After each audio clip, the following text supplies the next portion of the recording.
So, what exactly is vexillology? From its Latin roots, vexillology roughly translates into flag study. Or, in modern terms, the study of flags. And speaking of modern, the first vexillological organization wasn't even formed until 1961.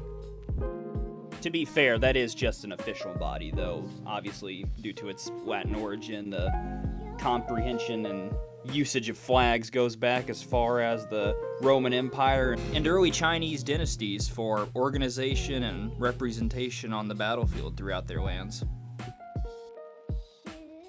However, today's vexillology is a lot more relevant and significant than its predecessor. Flags today have a much more personal relationship with an individual. A good example of this is being practically anywhere in the United States during the 4th of July. You'll probably see enough American flags to last you almost 10 lifetimes. That's how deep and connected modern vexillology has become. People feel pride and representation. There's a legitimate symbolic connection between a person and this piece of cloth flying in the wind. Hell, you could fly the wrong cloth and find yourself in a dangerous and possibly violent situation. That's crazy. All over this symbolism that's located within a flag, within vexillology. I believe that's a really good driving force to get involved and study this field of design. But with studying comes understanding. So, where do we start to understand the concepts of this field? So I imagine the first question you're asking yourself, besides how did I end up clicking on this video, was what makes a flag bad versus good? What's a good flag? What's a bad flag?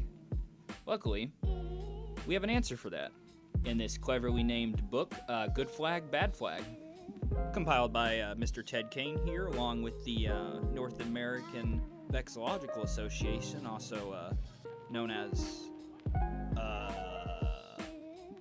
NAVA? NAVA? We're gonna go with NAVA. And they have come to the conclusion of giving us 5 basic but powerful principles on how to design a successful and competent flag. Because for every one of those amazingly perfect, flawless, beautiful flags, you're gonna find a lot of trash. Like a comical amount of trash. Like, oh my god, there are so many bad flags. Jesus Christ. Like this. This is the state flag of Wyoming. It could be so good. Look at that. It's unique. It has but the seal. Why? It's so stupid.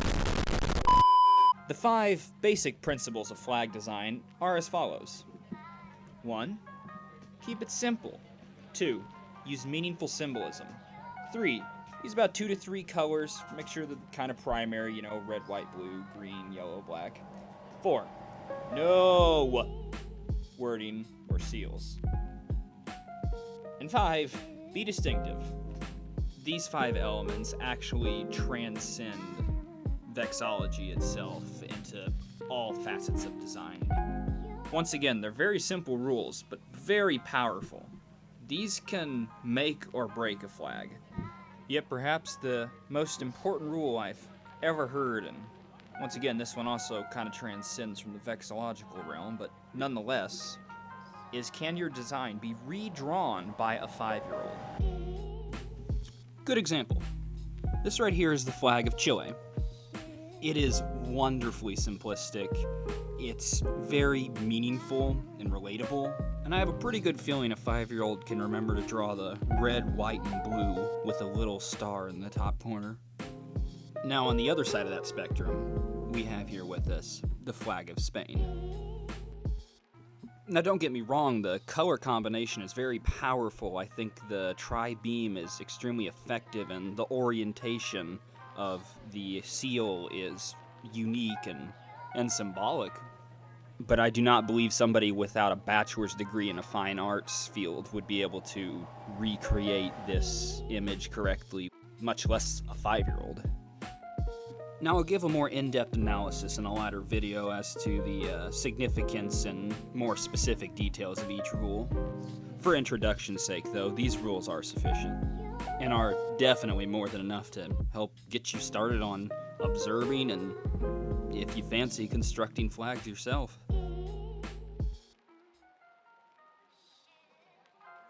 Another excellent follow-up question would be, what's the purpose? Who cares?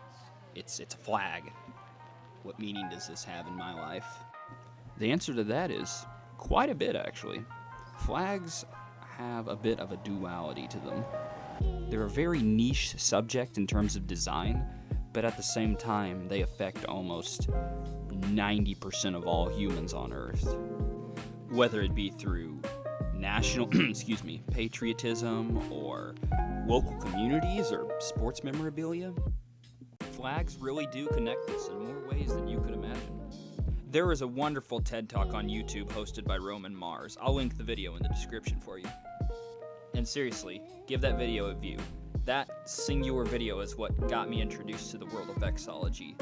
It is an awesome video to check out. I can't recommend it enough. In the video, Roman claims that 100% of people care about flags. He says there's something they play on our emotions. It's quite amazing once you realize how intricate and significant flags are to you in your everyday life.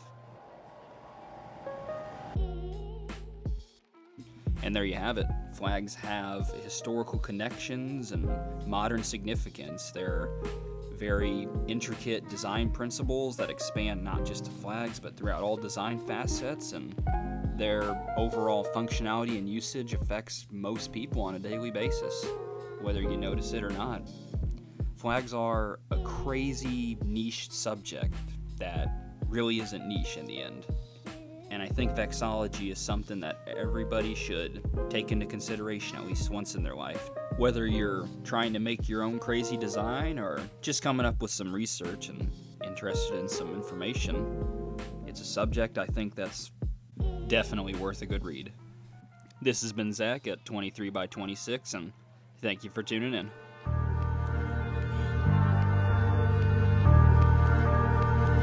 One day you want